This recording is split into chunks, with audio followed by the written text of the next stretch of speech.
Mind hack him, damn it! Ah! Ah! Ah! Okay, hello everyone, welcome. Today we're going to talk about a very oldish title on the PS3 and 360. We're going to be talking about MindJack. MindJack was published by Square Enix, and it was made by a company, I believe it was called Feel Plus. And the premise is basically, it's a third-person cover-based shooter. In other words, like kind of a Gears of War style, where you duck behind shit, you can blind shot and stuff. And the premise is that you can mind hack people. Now, you have basically two characters at all times from what I've played so far. I'm pretty decent length in it, and so far you always at least have a second partner. And you can mind hack either of those two, or you can mind hack other robots and enemies. And basically you have to get them to near death to do that. Or you can also mind slave them, which basically just makes them become your ally until they die. Or the current stage is complete, which the stages aren't huge length, they're like little segments, so when a particular segment is complete, everything else dies. So you can't just like carry all your allies, big huge military from one room to another room so simply. But the game is not like absolutely awesome. It's kind of like that mediocre kind of title that's just fun and silly in a way. Like, the story is batshit corny as fuck. Like, the voice acting just makes the game laughable. But in a good way, in my opinion. You know, it's that kind of, it's so bad, it's hilarious kind of thing. So if you're looking for like a serious sci-fi plot here, you're not going to find that. Now, the gameplay, if you're playing by yourself offline, this game is pretty much going to be very repetitive and probably pretty boring, to be honest. The mind hacking's interesting for a while, but by yourself, it's pretty boring. So let's throw in some Dark Souls and Demon Souls elements into the game, shall we? So another idea in the game is that you can basically invade people's worlds.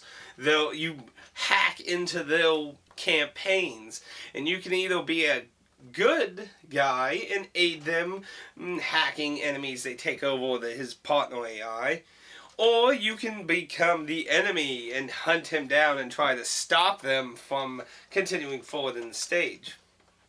And either way, you can get experience, and by getting experience you get new powers you can equip to yourself. Now, the story so far, as I've played, makes really no fucking sense so far, and I don't know if it is by the end of the game. So it's really a bit tricky on that plane. But, I'm assuming it's trying to go for some kind of plot twist kind of shit at the end where everything just turns out. I bet it'd probably be something like with the government involved with that. But basically, you go and you're tracking someone, you make contact, and then all of a sudden, everyone and their mom who has a gun is after you. And it's just tons and tons of fighting. Now, primarily fighting mainly the same people, police and SWAT squads, and occasionally there's a giant tank or something here and there, and those segments are the ones I find more annoying. While the game can be argued a bit repetitive with the enemy selection, it's quick and fast, easy to get in, and it's, you know, quick fun shooting that, you know, it's nothing too complicated. But when you get to these segments, it slows the game down, in my opinion, because it usually involves, so far, the same exact thing. You're stuck in a box, guys keep spawning in, one of them has a fucking grenade launcher or rocket launcher, kill that guy, steal it, shoot all the ammo into the giant vehicle, and wait for it to happen again until the vehicle blows up. And that's really annoying, to be honest, because it's just the exact same thing over and over again every time you meet a giant machine that could have, you know, mixed up the gameplay a little, but instead just drags it down, to be honest. But I've been playing with online, and it's pretty fun online with people trying to kill you and people helping you and shit. It's really an interesting idea in a third-person shooter. It's really like being invaded and shit in Dark Souls, or just finding random help to help you through these tough times and shit. And both sides have the same powers when it comes to hacking. They can mind slave, they can heal their allies and stuff, so no one has a particularly huge advantage. Well, you could argue that the enemies probably do with having players controlling them. As long as the other two players play smart near each other, they can revive each other like tons of shit, like just tons of times. So I mean, you're playing with guys who take a lot less damage of that, so it's kind of interesting. But it is not perfectly balanced. There are different times where things can be kind of meh. Like one guy who I actually invaded, who was just by himself, I was able to grab him, which you can grab people as shields, and I was able to basically drag him back into the enemy area away from his partner, let him go and get slaughtered, and then just go out and take out his partner AI who's trying to fight everyone up in the front. So the game's not like perfectly balanced. It's just a lot of silly fun. That's what I'm trying to get by. And, the reason I'm trying to say that is because a lot of people, this was like one of Angry Joe's first videos for 2011. And he immediately called it the worst game ever. Worst game ever. That's something you don't say so easily. I mean, there's lots of really, you saying it's worse than Superman 64? I don't know. This seems pretty playable. Superman 64 seems like something I would want to burn along with Resident Evil 6. But that's a different story. Actually, that's why I kind of bought MindJack, actually.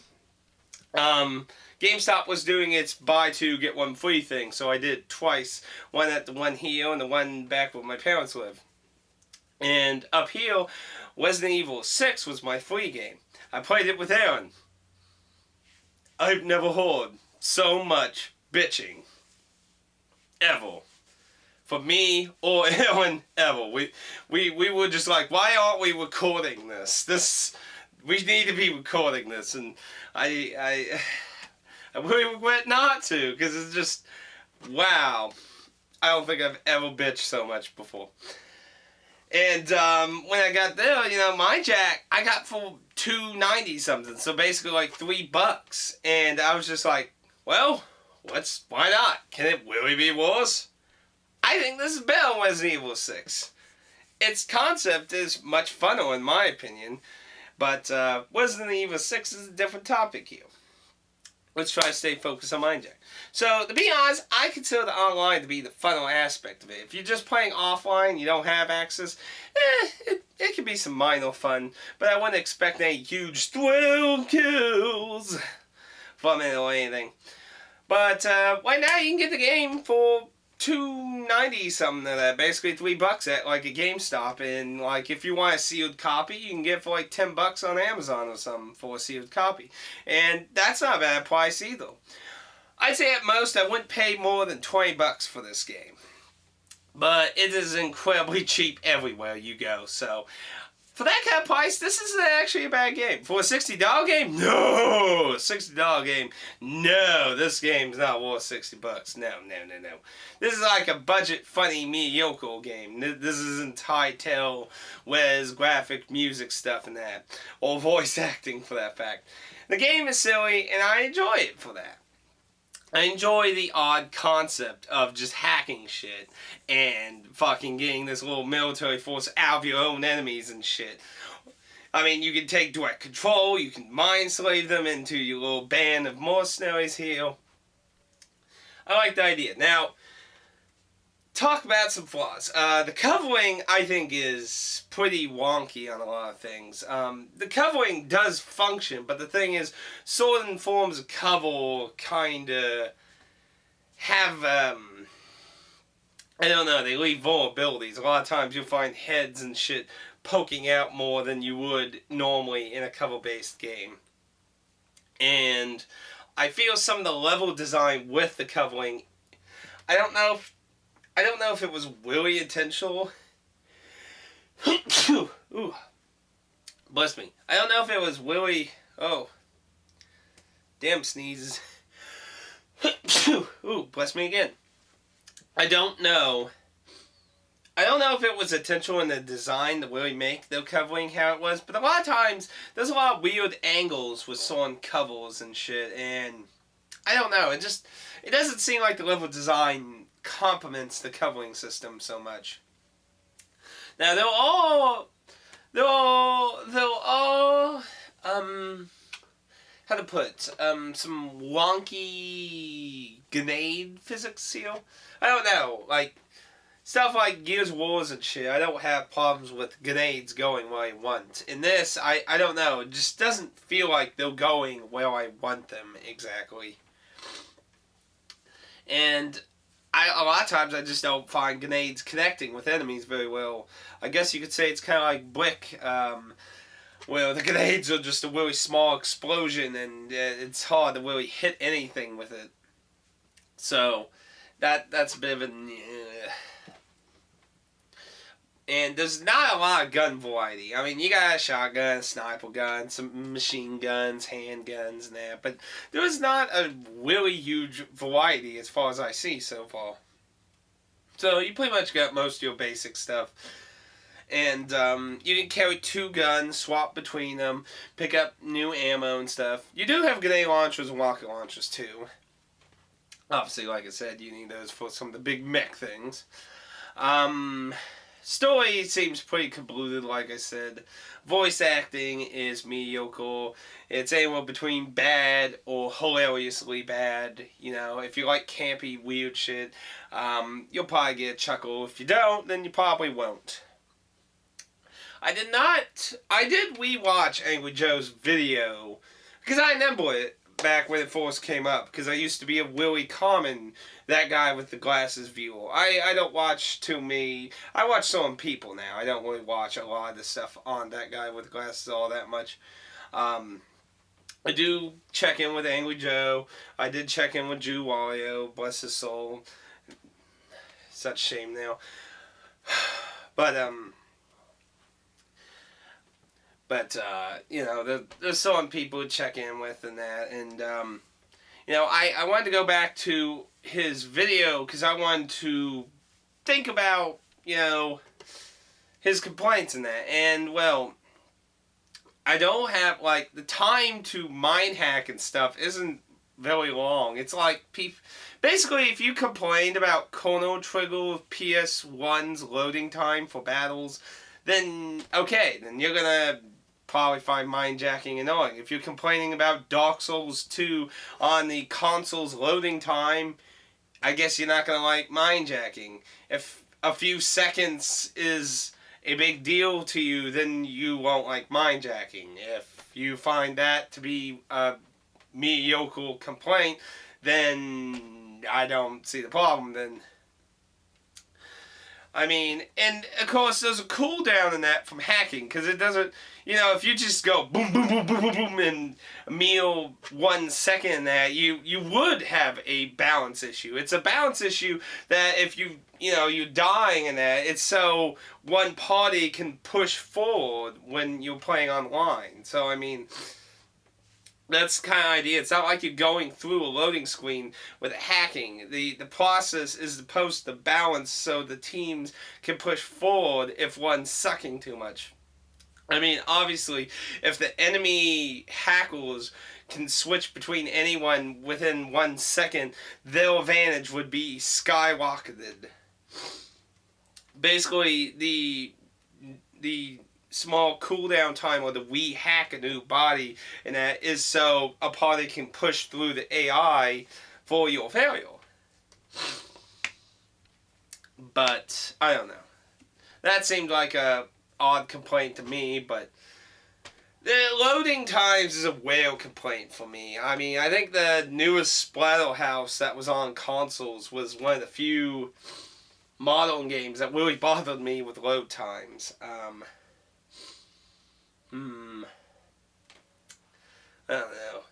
Then there was a part where Angry Joe was talking about where he got locked out of a stage when he was in the bodiless hack mode, the one door, and I don't even get that complaint much. Personally, I can agree it would be simple to make you where you can just go through all the doors and shit as like a transparent creature, but doors function in a physical way with you. So if the door closes on you, you can't physically move through there. So you have to use the shore buttons to cycle between the new characters you can possess. So admittedly, it's not like the most intuitive way they could have done it, but it's not like it breaks the game or anything. Like, it's not some shadowing bug that corrupts your save data so you can't fucking complete the game, or lock you out of actually completing the DLC storyline with the vault by picking the wrong vault because you were playing cooperatively and you got the 2 vault missions, and you activated the second one, well, it locked you out of the story vault quest permanently forever. You know, it's not like something like that. But, you know, that's going in the Borderlands complaints, which I've already talked about before. But anyway, MindJack. Basically, the point is, it's cheap. And for that price, I got some good chuckles and laugh, and I enjoyed online. It's really a shame there isn't a lot of people playing online. I could usually averagely find 2 rooms with maybe 2 people, so most I've played was with 3 people. One time with 4 people, so overall, the game, I enjoy the games online, and I think I'll clock in here and there. I'm still in the process of finishing it. I personally haven't got hacked into my own campaign, though. I've only got to hack into other people's campaigns and either help or fight them. So, I'm looking forward to getting hacked myself. But overall, yeah. You know, it's a minor experimental game that doesn't have a huge budget or anything, and it wasn't made by Square Enix. It was just published. And this was kind of like the start of their, we're going to take the Western world by storm kind of campaign they've been doing, trying to interest more Western, and, you know, I kind of feel like that might have been one of the harmful things in the game. But I'm going to go over that more, and why did it fail? Anyway, I hope you enjoyed my first questions. If you got any questions, leave a comment down below. And I hope you look forward to why it failed. Don't forget, on Dark Souls 2 review, I have a contest too. Free game.